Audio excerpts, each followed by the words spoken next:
परिणाम ये हो गया, एक वीआईपी थे वो फिर थे नहीं हजम हुई लंबी कविता। उसके बाद कवि के ऊपर केस हो गया, कोर्ट में लाया गया, जज साहब ने डांटा, नालायक इतनी लंबी खतरनाक कविता सुनाते हो, एक व्यक्ति कम कर दिया, तुम्हें फांसी की सजा होनी चाहिए, तुम तो अपनी अंतिम इच्छा बताओ। तो कवि हाथ जोड़ के बोला, सर वही कविता एक बार आपको। तो मैं ऐसा कोई काम नहीं करूंगा।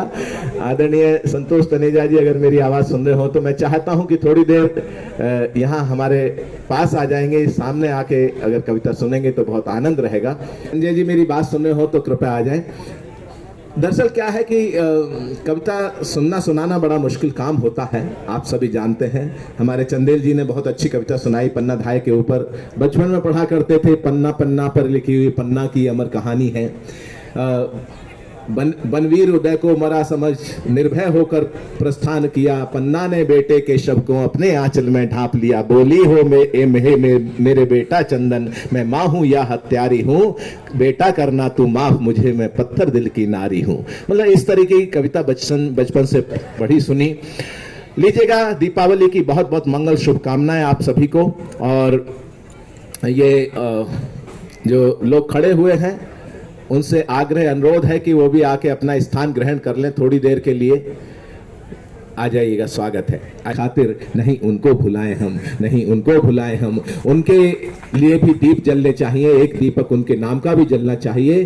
तो 4 पंक्तियां तिरंगे को समर्पित करता हूं कि जनगण मन के अमर स्वरों का गान तिरंगा है, कि जनगण मन के अमर स्वरों का गान तिरंगा है, भारत के स्वर्णिम सपनों की शान तिरंगा है, बलिदानी पवनों के झोंकों से जो लहराया।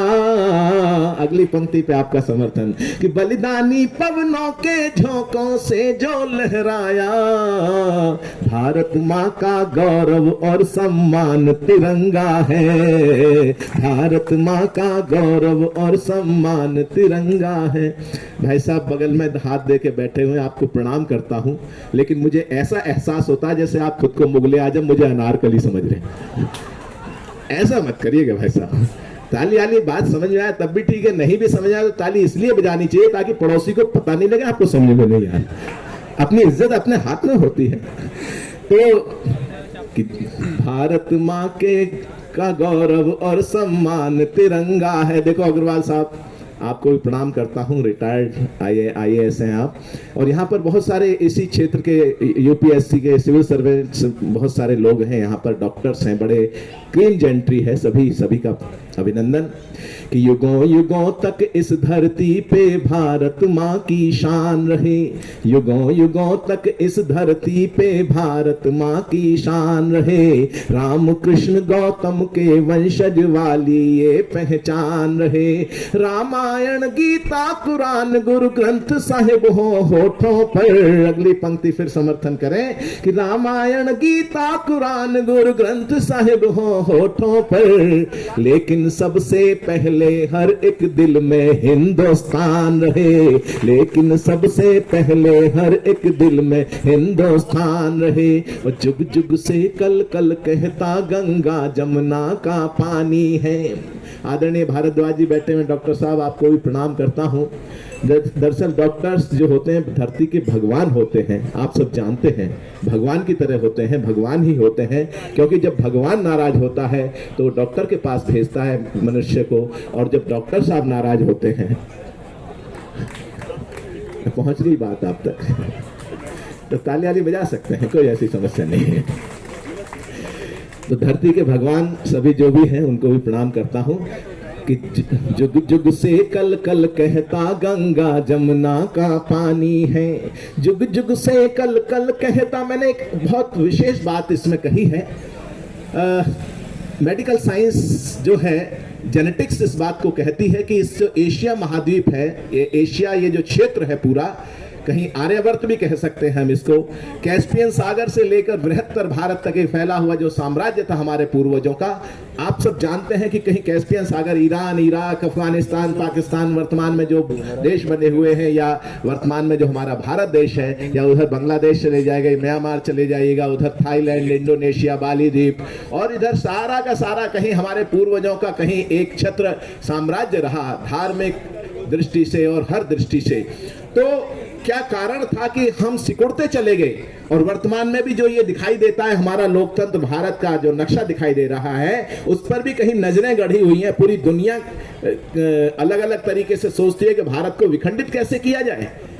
यहां नारे लगते हैं कि भारत तेरे टुकड़े होंगे इंशाअल्लाह इंशाअल्लाह। ये क्या मानसिकता है? ये मानसिकता है कि वीर भोगते हैं वसुधा के वैभवों को सदा, शक्तिहीन दीनहीन जीवन बिताते हैं। हम शक्तिहीन हुए तो ये सारी परिस्थितियां अतीत में हमने देखी, और शक्ति का संधान अगर हमने आज किया तो बहुत सारा परिवर्तन देखने को मिल रहा है। इसलिए कहना चाहता हूं कि वीर भोगते हैं वसुधा के वैभवों को सदा, शक्तिहीन दीनहीन जीवन बिताते हैं, और शस्त्र का संधान शक्ति का सदा रहा विधान। पृष्ठ इतिहास वाले यही बतलाते हैं, दानव दलन हेतु शस्त्र देवियों ने धारे, देवताओं के भी कर शस्त्र ही सुहाते हैं। आ गया समय तो श्याम छोड़ अश्रु की लगाम, युद्ध हेतु ललकार चक्र भी उठाते हैं, युद्ध हेतु ललकार चक्र भी उठाते हैं। तो एक चक्र धारण करने का समय है। तब कहना चाहता हूं, मैंने जेनेटिक्स की बात की, जाति पंथ संप्रदाय भाषा भाषी क्षेत्र के ऊपर कहीं राजनीति होती है देश में, तब मैंने कहा कि जुग जुग से कल कल कहता गंगा जमुना का पानी है, जुग जुग से कल कल कहता पावन नदियों का पानी है। भरत भूमि में जन्म लिया बस अपनी यही निशानी है, इस धरती पे जन्म लिया बस अपनी यही कहानी है। एक सभ्यता एक संस्कृति अपना इतिहास बताता है। अगली पंक्ति समर्थन कीजिएगा, बात सही लगे तो।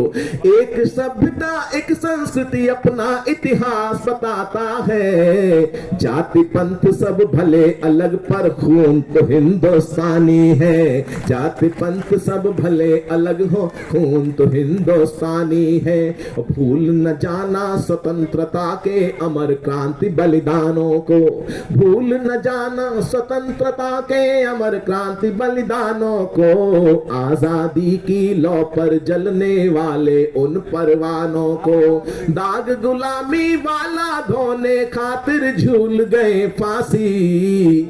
आओ मिलके नमन करें आजादी के दीवानों को, आओ मिलकर नमन करें आजादी के दीवानों को, आजादी के दीवानों को। एक गीत पढ़ता हूं मैं, और शिक्षा का